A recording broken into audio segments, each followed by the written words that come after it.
Welcome to the Fairhaven Artist Podcast Series on the South Coast Artist Index.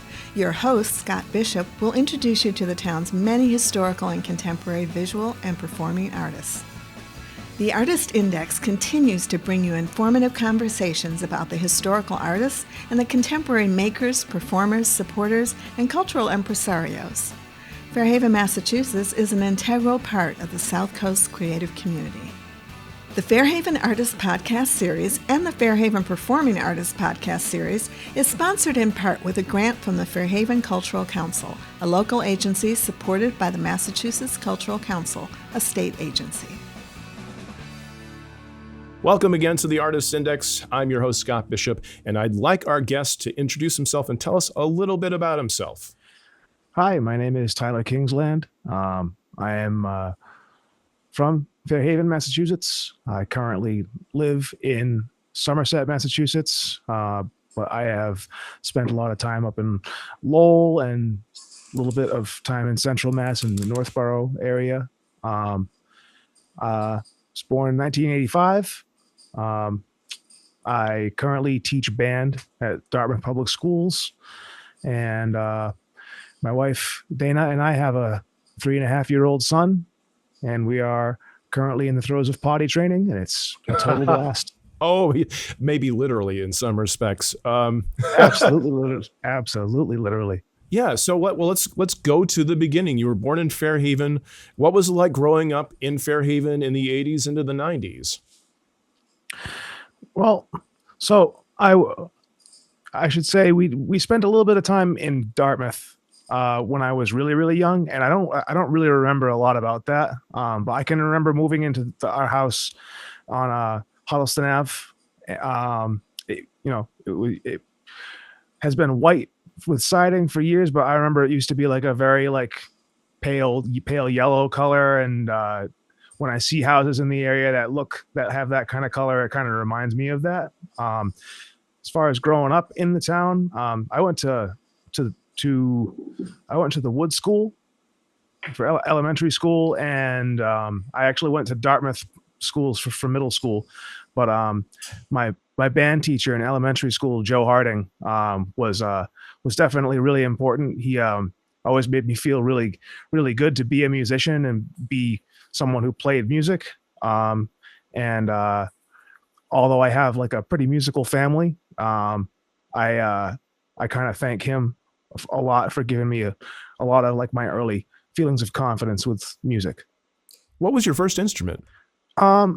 So my father plays a lot of instruments, and he was a band teacher in Dartmouth when I was very young as well. And he always played brass instruments and saxophone around the house. And he got me going playing trumpet really, really young. I have pictures of him and I playing trumpets in March of 1989. So I was about 3.5. Wow. And I have foggy memories of playing trumpet with the Dartmouth marching band in the stands when they were doing football games, playing all their fight songs and stuff. I don't really recall what year it was.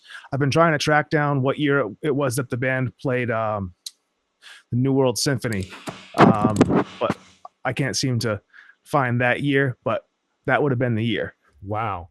And, how long were you on trumpet before you advanced to other instruments? Because you play a number of them. So I through the schools, they have you play recorder. And at that point, I think that was around 3rd grade or so where I started playing around with a recorder. And once my old man figured out that I could kind of get around on a recorder, and he was starting to ask me what instruments I wanted to play, he told me that the saxophone was going to be pretty similar to the recorder. So I picked the saxophone, and I started my saxophone lessons with a Dartmouth high school student named Catherine Koser, who lived in Fairhaven, kind of like I did, had a father who taught at Dartmouth Public Schools, but played saxophone. And she would come over the house once a week, always when Animaniacs was on. I remember Hello, that. Nurse. Absolutely. It was every Wednesday, right around 3:30 or so. And it started from there. I played a lot of saxophone primarily. up until about like maybe 8th grade or so, or maybe 7th grade. I was always really interested in this bass guitar that my father kept in his music room. So whenever he would like leave the house, I would sneak in there and like pluck on the strings. just I don't know, because I was interested in it. And around 7th or 8th grade, I started like actually trying to play some songs and learn how to play. And that was like my first foray into playing string instruments. When I was in 8th grade, I picked up the guitar a bit, and when I got into high school, I showed up for band camp at Dartmouth High, and they put a trombone in my hands. I hadn't really played trombone before, but they needed some trombone players beyond what they had, and I just kind of did it. You know, it seemed like an opportunity, and I also maybe didn't feel like I had another option. They said, "Here, this is what you're doing," and I said, "Okay, this is what I'm doing." It's really funny how that works, where you're kind of thrust into the situation, and it's sink or swim. And it sounds like you learned to swim with it. A little bit, yeah. I definitely wasn't like a great trombone player, and I'm still not a great trombone player, really. I'm a little bit better now, but it took me.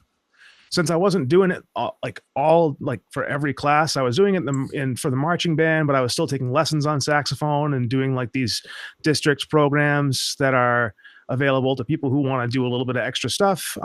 So I was playing trombone for like 3 months out of the year, and it took me basically like 5 or 6 years to learn how to read music on a trombone. Even though I was already reading bass clef on the bass guitar, it's just like the slide positions where there's like duplicate notes, or one position will give you the same note as this one. I could never figure that out. I could figure it out on the bass, but for some reason the slide just like kind of baffled me for a long time. But so I have a lot of sympathy for my trombone playing students who like I can see have the same like issues that I had growing up. So it's like a translation issue. You're seeing the same note on the sheet, but it's different positions you're playing them in on the trombone, much like on a bass. You play this bass note here on one string, but you play it elsewhere on another. But on trombone, it's just sliding. Yeah, and just like on a bass, it sounds different. If you play like a F, you can play it all the way in or all the way out. Yeah. Well, on a bass, you could play a G, open G, or you could play it way up 15th fret on the E string, and they sound different. And you might want to use that sound in different spots for different reasons, because of the tonality of where you're playing it based on the string. Wow. What else do you play?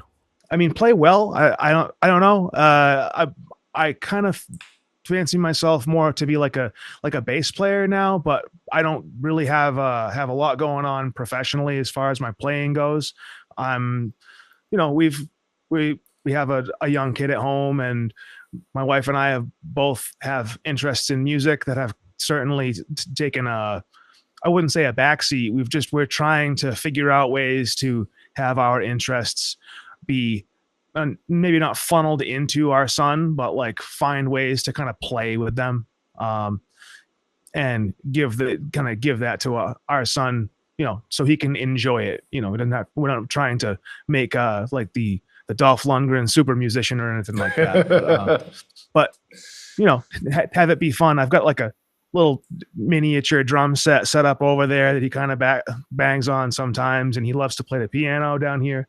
I'm a really bad piano player, but I can get around on it a little bit. I just picked up for like my general music classes that I teach. I've been kind of interested in doing some world music stuff, so I picked up a guzheng, which is like a big koto. It's there's a big, tall, skinny case back there. It's a 21 string Chinese harp. Wow. Very cool. And I mean, I play some upright bass. I would say I'm probably still primarily like a saxophone player. When I pick up a saxophone, I can just play it. Bass, I'm pretty much like that too. But anything else, I need like at least a little bit of warm up period to have it make sense. I've had to play French horn at the school to teach kids, oboe, flute, and clarinet, percussion, kind of all that stuff. The human orchestra. Well, that's kind of the music teacher's thing. You got to be got to have a little bit of a finger in everything so that you can at least get someone to start playing, and then you absolutely hope that they eclipse where you are. Right. Really, really quick. What's the benefit for you as a teacher and as someone who's creative in having your hands in all these different instruments and playing around with them? Keeps you humble. Yeah, I can imagine.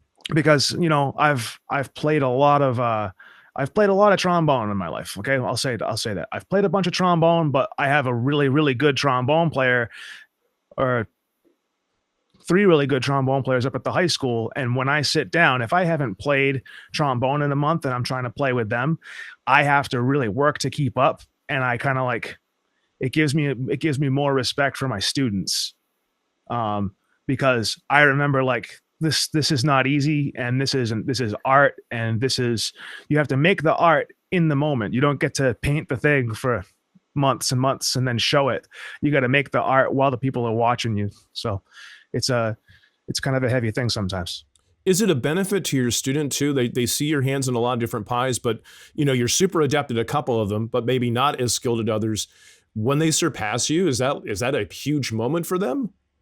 I mean, I hope so. I don't really talk about it like that so much, but I think I hope they figure it out for themselves. Like, oh, Mr. Kingsland's not really coming over to make sure that I'm doing everything anymore. He's not really sitting down and playing all my parts for me anymore. So, I hope they kind of understand that for themselves. It's not something that I like actively really talk about or have them talk to me about, but I'm sure they think about it. So your son gravitates to the piano and drums. Any other instruments he tends to go to? So, like I said, my father's a brass player. And when Ben was, I don't know, a year and a half old or so, we were over at my parents' house, and Dana we were all sitting in the living room, and Dana asks Ben, "Oh, Ben, what instrument do you want to play?" And Ben's first like several words were like, well, a couple of them were musical instrument things. And he said the violin. And my father, being a brass player, he got up. He didn't say a word. He got up, he walked out of the room, and then he went into that same room that I would go in to pluck on the bass, grabs a junky trumpet, and then puts the trumpet on the couch next to him. And then he's 1.5 and he's got his own trumpet. My son ain't raising no string player. Yeah. It's kind of like that a little bit. But he can make a sound on a trumpet. It's great ammunition when I have kids that maybe aren't necessarily putting in the work that they could put in. Oh. I tell them that my 3-year-old can play a G or something like that, and they go, "Oh, really? Oh, well, yeah." What got you into teaching? Initially, it was just because that was a job that I could get.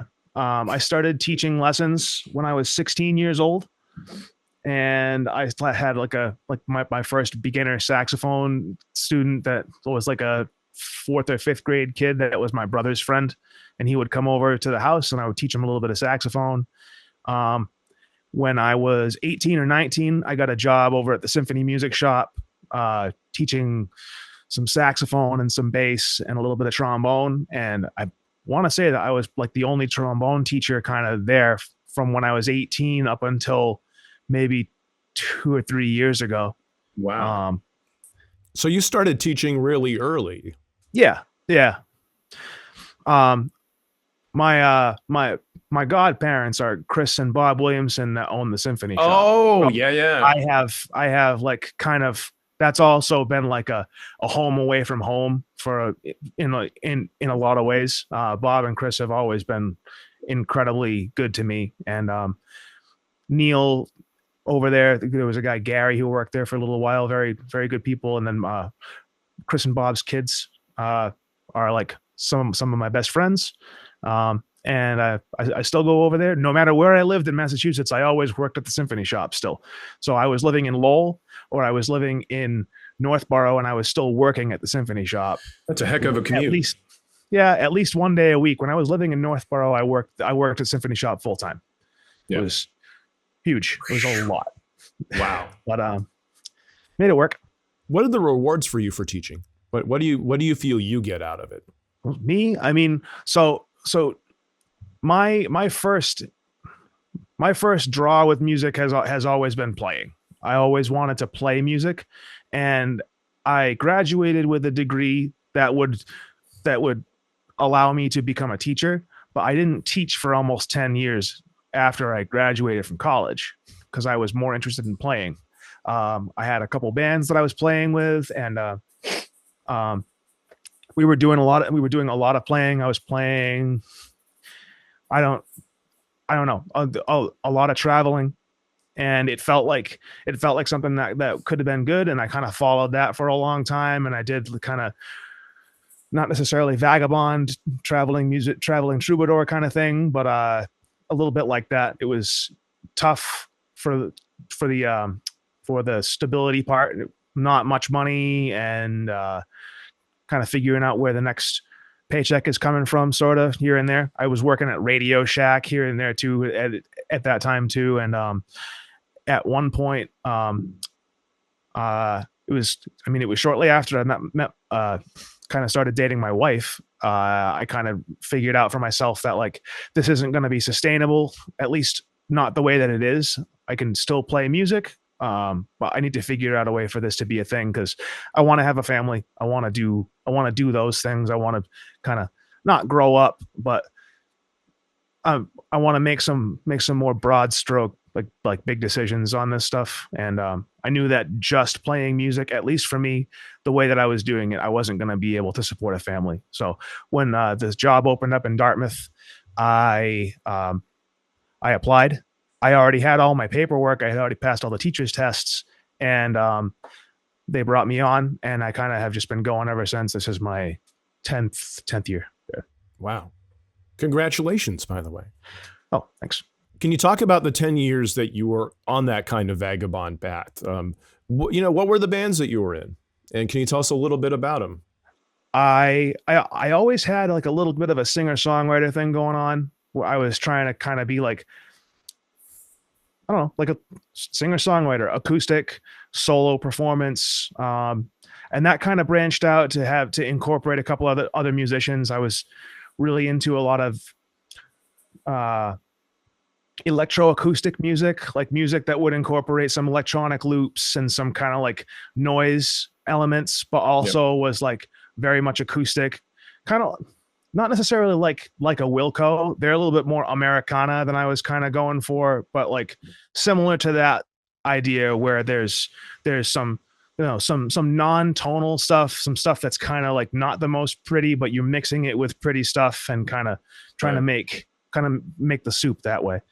I was playing with a band called A Dream That Can Last for a long time in college, which was like your kind of a good bar band. We had a couple different residencies in Lowell that took me kind of through the end of my college years into like the first couple of years out of college. I played in a ska band called In the Face for a while. I started playing with this band Hive Smasher. I sent you a link to that. I started playing with them in like 2006, and that went on pretty heavy for a long time. It's still sort of going on. We don't play that much because we have people who live all over the place, and it's just hard to get together. And that kind of turned into another thing, that the Rumham band that I sent you as well. Yep. I played with the band Pumpkinhead Ted for I don't know, seven-ish years, playing bass, upright and electric bass for them. And I'm actually going to play with them again for the first time since I got my job in Dartmouth in June or July or so. So that'll be fun. I'm looking forward to that one. I haven't played with those guys in a long time. Where are you playing? I think it's called the Myrtle in East Providence, maybe. In Providence, yeah. That looks like a nice place. Yep, I haven't been, but it's supposedly like a nice afternoon kind of thing. We'll be able to bring the family, and it's a one set. It's beautiful. One set in the afternoon. That is nice. That's the middle-aged rock person's dream, honestly. 3 o'clock, maybe. Oh, perfect. Send me that date. I am so there. Will do. So the thing I get out of those different band and solo projects is like it's very eclectic. Like Hive Smash is more like a kind of thrashy metal type thing compared to something like Pumpkinhead Ted. So what was the flow of going from one project to another when they're so different? They're just kind of like, oh, I'm here in thrash metal, I'm here in solo acoustic. What was the progression? Just anything that showed up. If I had friends that were doing something and they needed something, I would hop in. I was playing with like 5 to 7 bands at once for a while. Good It was Lord. kind of it was a lot. But I had time. I was eating, living, and breathing it every single day. I would get up, practice, get up, write music. When I was working at Radio Shack, I was writing music when there were no customers in the store. I was literally doing it like all day, every day. And that has its, I'm glad that I was able to do that because I can't do it like that now. I can't, because especially with my job being teaching music, I don't even listen to music in the car half the time now. I listen to like sports radio or like talk radio or something like that. I don't even want to hear music sometimes now. So it's tough. I mean, music burnout is real. And I mean, how does it impact you? Do you want to be creative musically in terms of writing new music?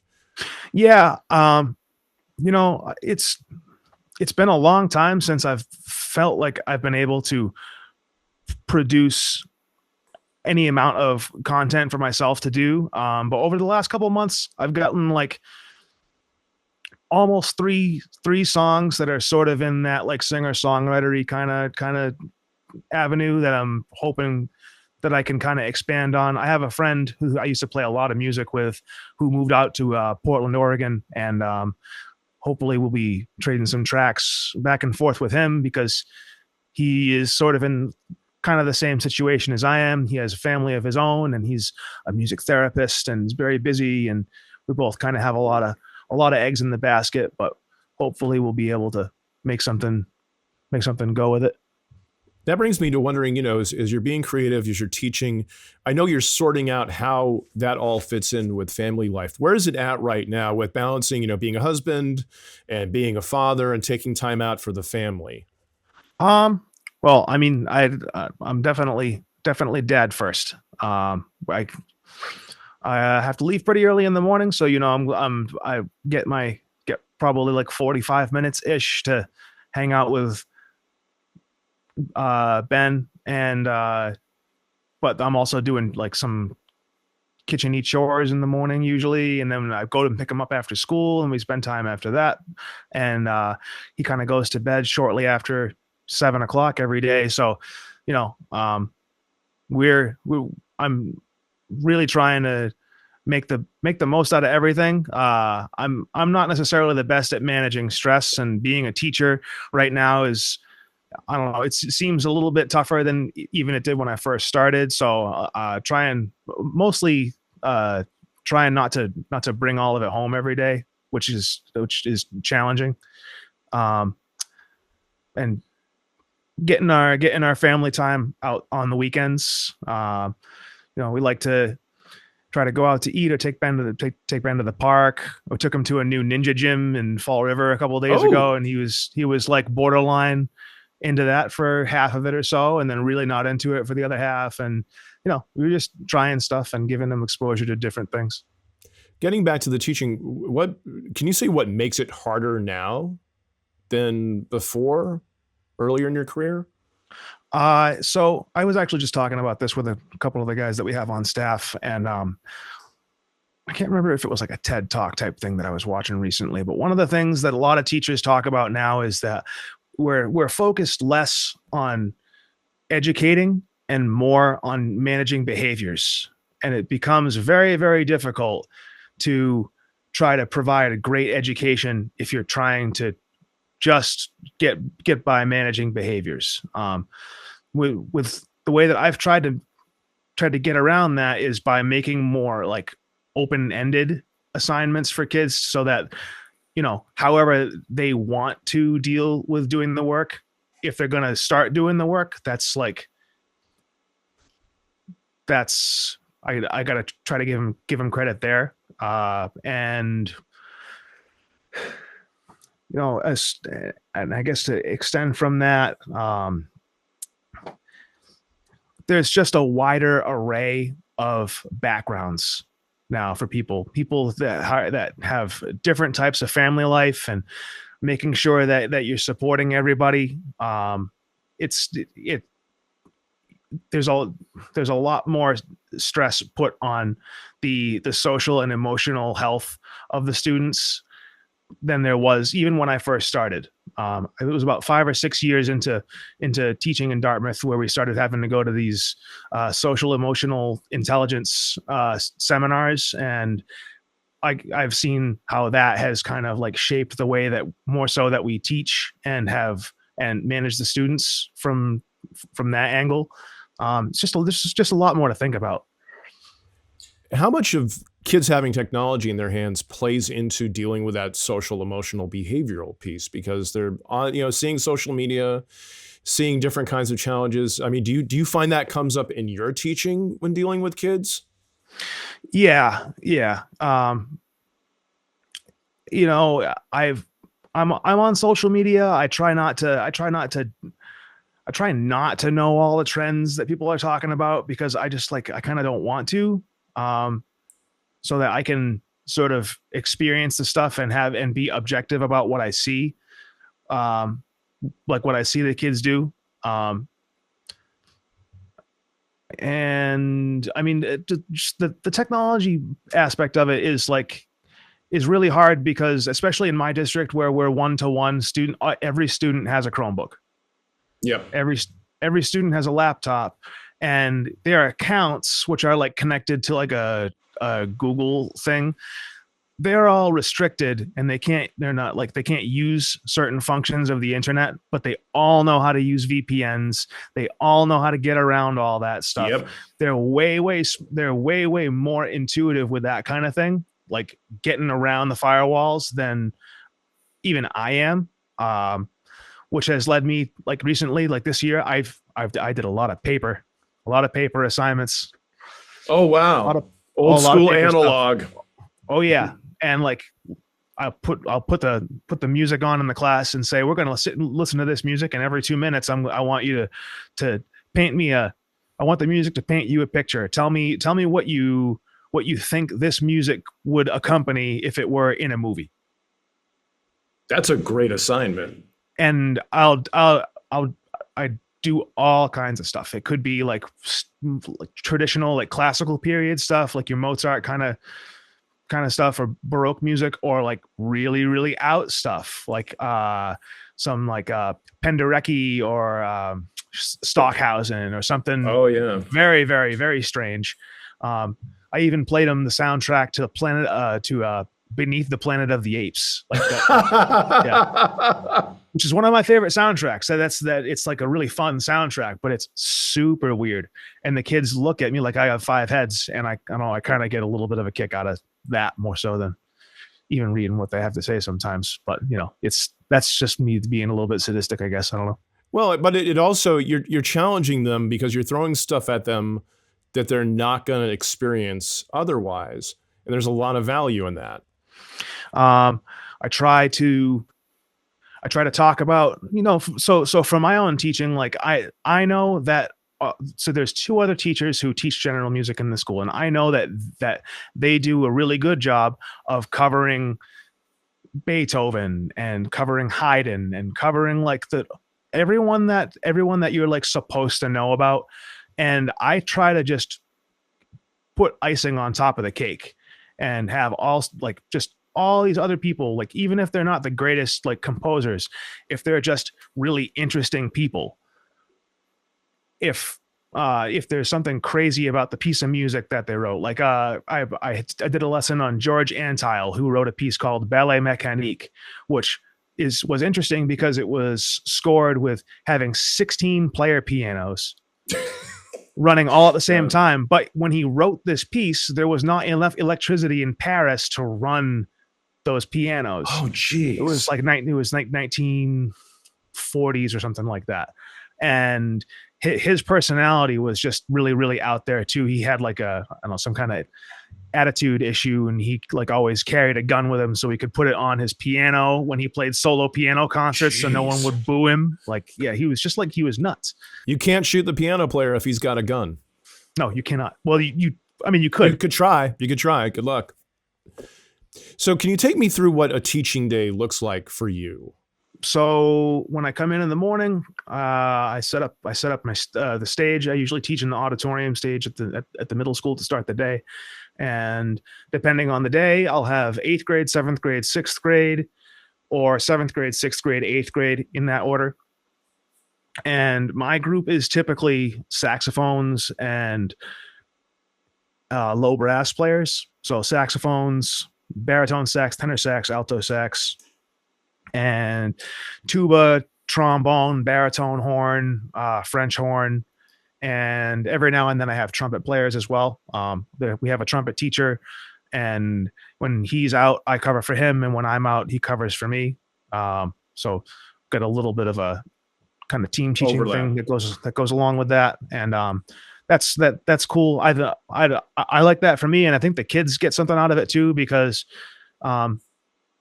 if you have all like instruments, it's almost like you're not building in breaks for the kids, and they can't like take a second to process what they just practiced. Whereas if I work with the saxophones over here for 5 or 10 minutes, and then I say, okay, now we got to work on this same part, but just the part that the trombones play. Now I work with the trombone players for 10 minutes.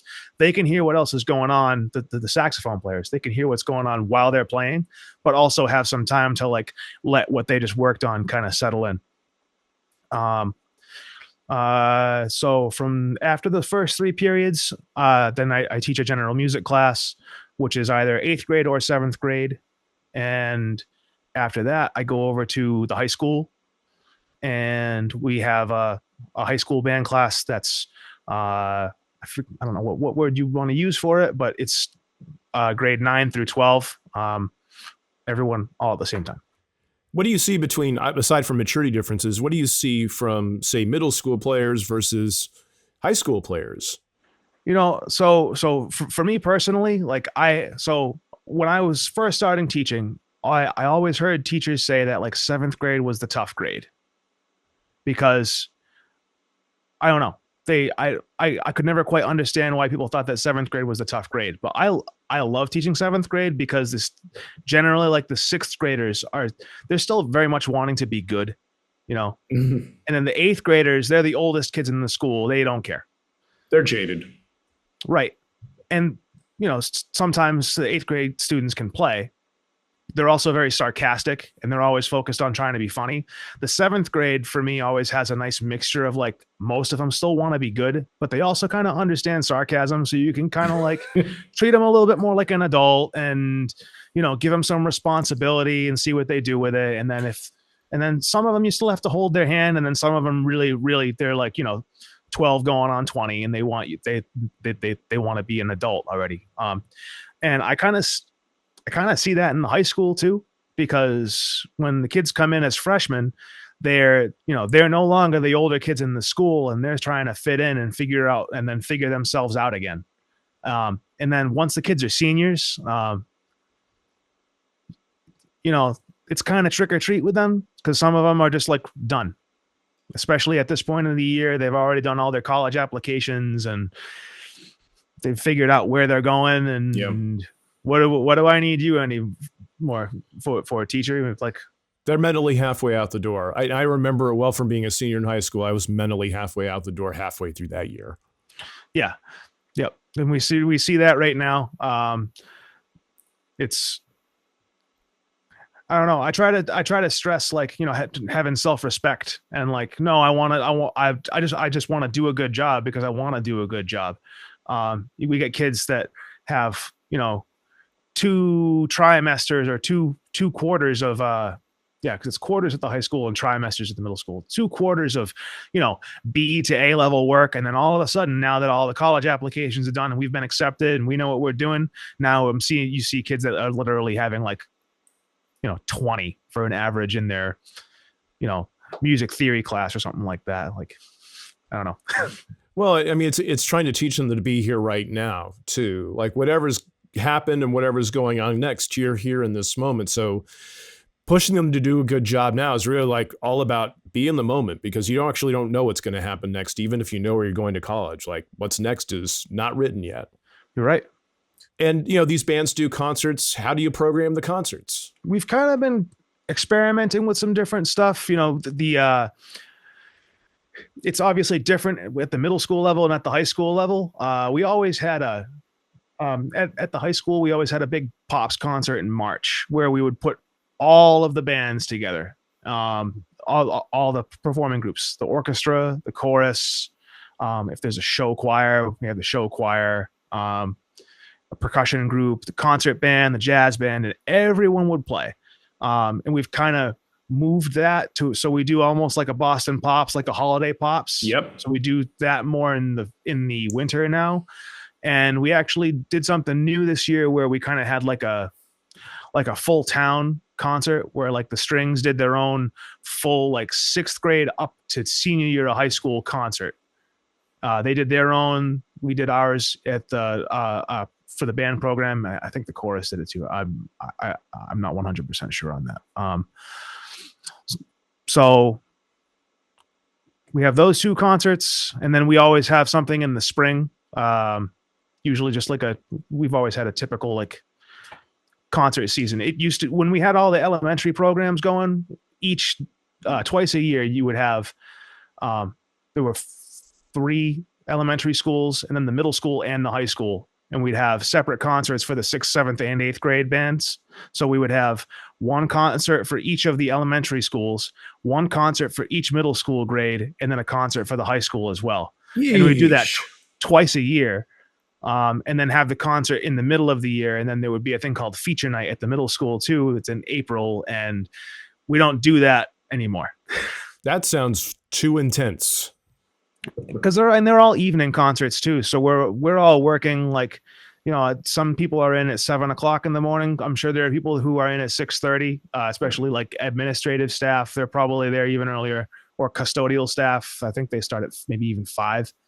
But, we work the whole day, and then, I teach a jazz band after school on Tuesdays, and there are other teachers who work in the department who are like our percussion instructor is, spending an extra, like, I don't know, 40 hours plus per week working on an indoor percussion show that travels out to a world championship thing in Ohio. Wow. And then stacking a couple concerts on top of that you have to be at for the evening. And it gets to be a lot so we don't quite do it the same way anymore. And I think it's especially the concert where we had all the grades. I think that's going to be really important for us, because it's going to shows people who have younger kids, like what we're trying to prepare their kids for and what we're going to try to present, as they get older. The students can use music as a community service thing. So if they're in the National Honor Society, any of the parades that we do or special performances, they can add that to what they have. And when colleges look at that stuff for your resume and applications, it looks good. Yeah. So I want to ask, you're going to continue teaching. You've gotten back into songwriting. Is there anything else that's next for you? Well, just got a new grill. I'm gonna figure out how to use that. That's an immediate thing. But as far as music goes, I don't know. I'm trying not to put too much pressure on myself, because if I like it, I've never been like someone who could like sit down and force myself to like write a song. If I do that, I always don't like it the next day, but I'll have a period where like I might write a lot. And just like, it seems like something's clicking, and I'll get a couple tunes in a week. And then, I might have a month, and then maybe you get 3 more tunes. I'm not like I said, I'm not trying to put too much pressure on myself to do anything in particular. For the future, I want to get back into playing just a little bit more. But I also, at one point I was playing 5 to 6 nights a week, and there's too much travel involved with that, and there's managing all those bands and all the song libraries and all that. I don't think I have the time to do something like that. But at least a couple times a month at some point would be kind of ideal. But finding bands that want someone to come in and do that, that's a whole separate thing. And you kind of talked about, like, you were asking me about the diversity of the different groups. Pumpkinhead Ted is a very diverse band. Yeah. They are the only band that's gonna play Rolling Stones and Bad Brains. Yeah. They play Sail On, and Jason Smith plays Washboard. On it. So it was pretty ripping. I gotta try to get Tom to pull this, to call that one out for the next for the Myrtle. Nice. Look forward to it.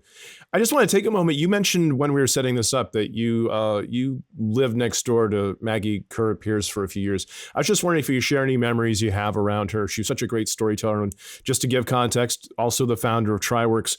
What do you remember about her?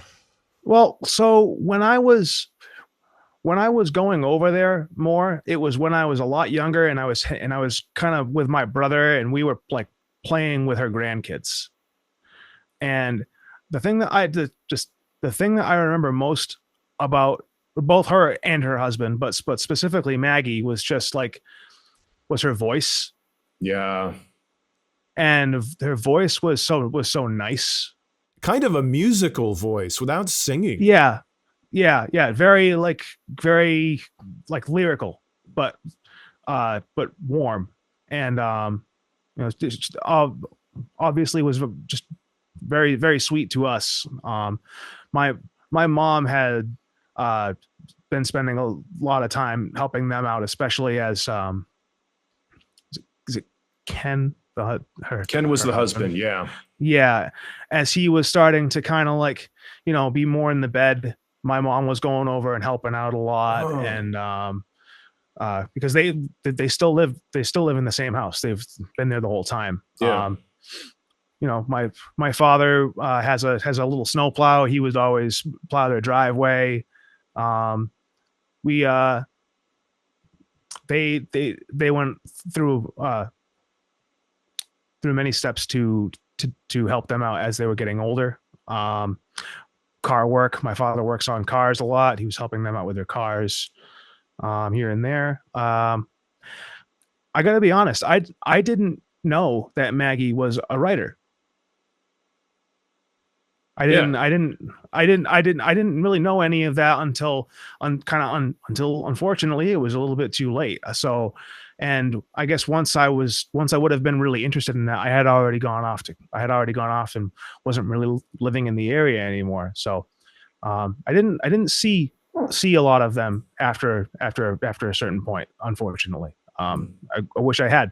If I knew more about that when I was younger, then I might have tried to spend more time talking with them. So I have a little bit of regret where that comes, but you don't know what you don't know. So exactly. Yeah. Before we get to the roundup, I just want to ask, is there anything you want to talk about that we haven't touched on yet? We're really trying to maintain our music program in Dartmouth. And I guess for me, I just hope that people will continue to see scholastic music as something that's good and necessary. Because especially, 2020 hits and people start looking at where the money needs to be spent. And obviously now we have all this stuff where people are talking about, efficiency and who's going to get what money for what. And, music programs have been kind of dying away. And I kind of see what's going on in our town. And, our high school band, we used to go out there with 120 kids, and, next year we could be at 20 wind players, which is we're 1/6 the size that we used to be. Yeah. And the prospects are, I don't want to say they're grim, but it's kind of the way that it's been sort of represented or not represented. People when they think of music, people think of the celebrities, the celebrity aspect, the pop star. or if it's a musician that someone's thinking about. A lot of times people are thinking about people who are famous guitar players and piano players and singers. But when you play in the band, everybody's working towards the same goal. And I see this with the way that the kids who have the most difficulty with their behavior, the kids who have trouble behaving everywhere else, they understand the instrument is the great equalizer. They put that in their hand, and now if they care at all about the other people around them, they want to do good for the people that are around them as much as they want to do good for themselves. And that's like a big community thing. So I guess that's kind of been my big thing, is trying to represent scholastic music programs as a way to like strengthen the communities and help people care about everyone else around them as much as they do themselves. I really appreciate that too, because, we're in a society that devalues art in general and creativity in general, and looks at it as kind of, if it's not goal oriented, if it's not accomplishing something tangible, it's not valuable, and not realizing it's those ineffable and tangible things that are a big part of what makes life worth living. All right, I have five music questions I like to ask musicians who come on this podcast. So let me hit you with the first one. What is your first clear musical memory? My first clear musical memory. So I mentioned before the Dartmouth High School band playing the New World Symphony as part of their marching band show at half times of football games.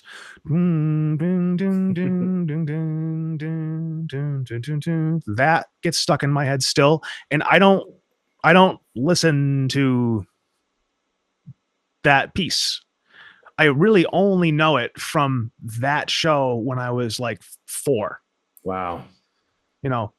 That and something kind of around that area too. I have like these vivid memories of laying in the back seat of my was either my mother or my father's. They had like a convertible Fox body Mustang, and hearing of all things the Phil Collins tune, Another Day in Paradise. Oh my God. For some reason, as a kid, like laying in the back seat with the speakers that were like kind of in the armrests, just kind of like hearing that song. And when that's maybe not my favorite song, but it's certainly one of the most nostalgic songs for me.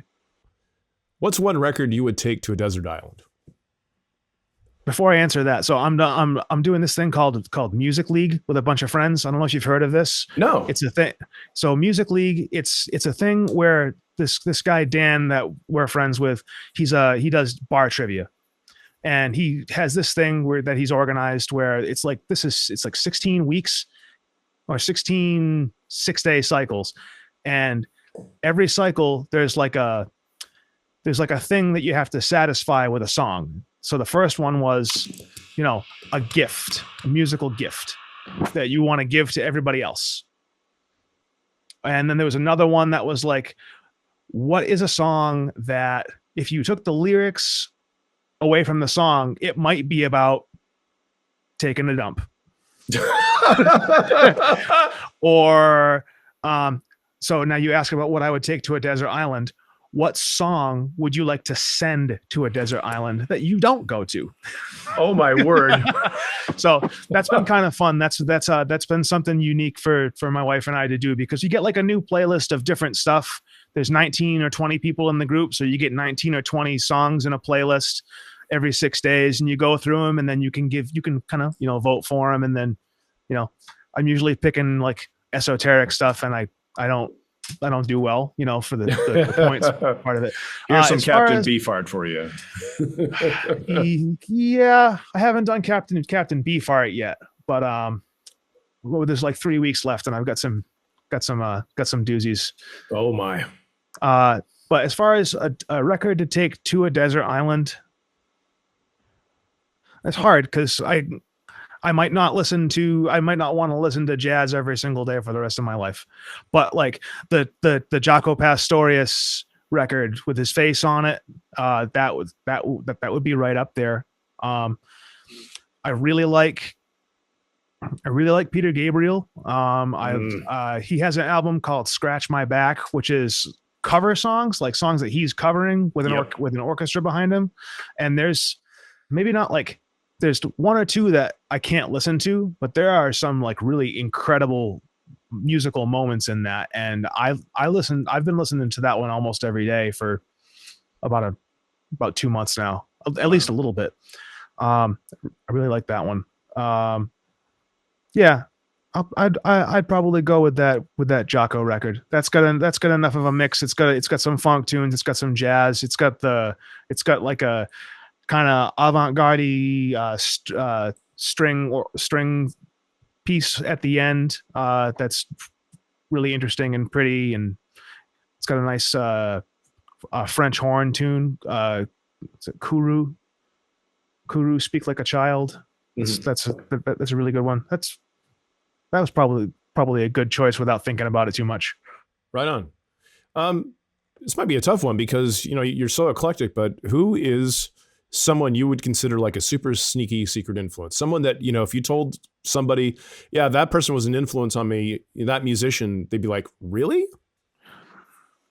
I don't know if it's a secret, but Jimmy Knepper.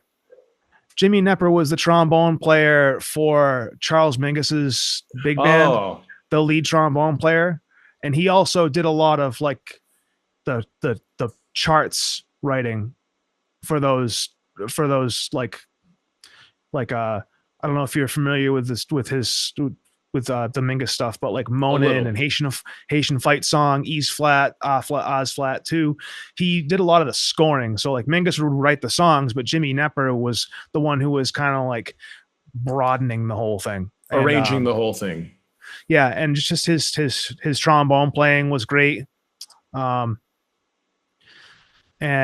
yeah, he's kind of like somewhat in the background of that, and I've always kind of held him to a pretty high regard.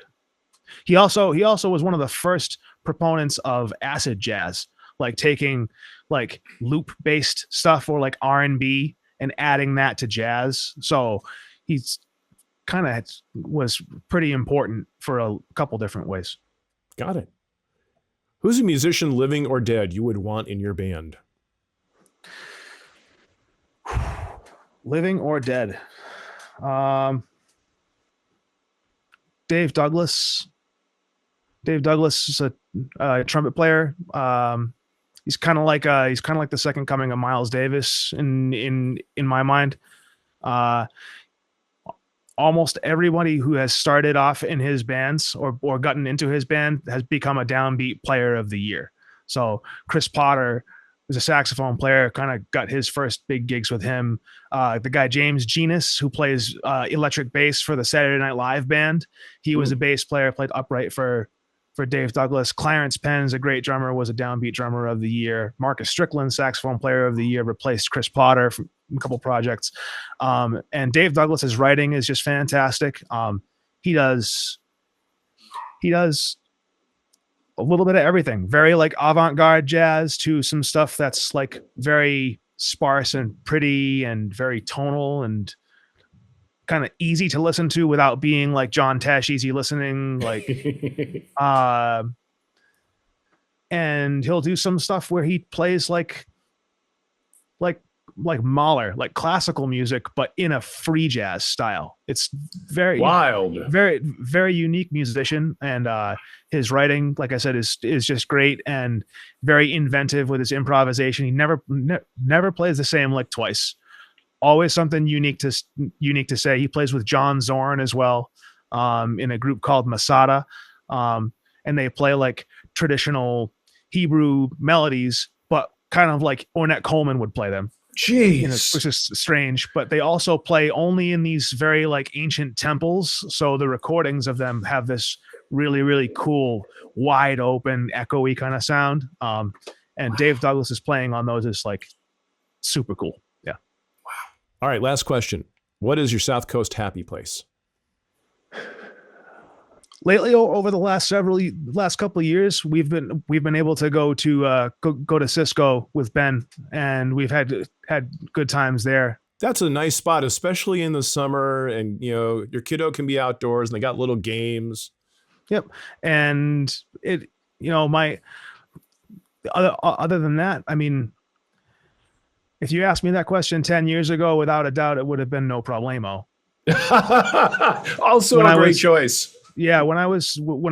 So I lived in Northborough for a couple of years, 2011, 2012, moved back down and got my own apartment in downtown New Bedford, and was kind of doing the stereotypical bachelor refrigerator kind of thing where you've got one beer and an old leftover thing next to it and maybe I don't know, something rotten. Yeah. And I ate it no problemo probably too many times, but I don't regret that at all. No regrets. Yeah, definitely. Now it's probably Cisco. Yeah. Perfect. Tyler, thanks for taking time out to talk to me. This was a lot of fun. No problem. This was great. It was nice to meet you, and hopefully hear from you again soon. You've been listening to the Fairhaven Artists Podcast Series on the South Coast Artists Index with your host, Scott Bishop.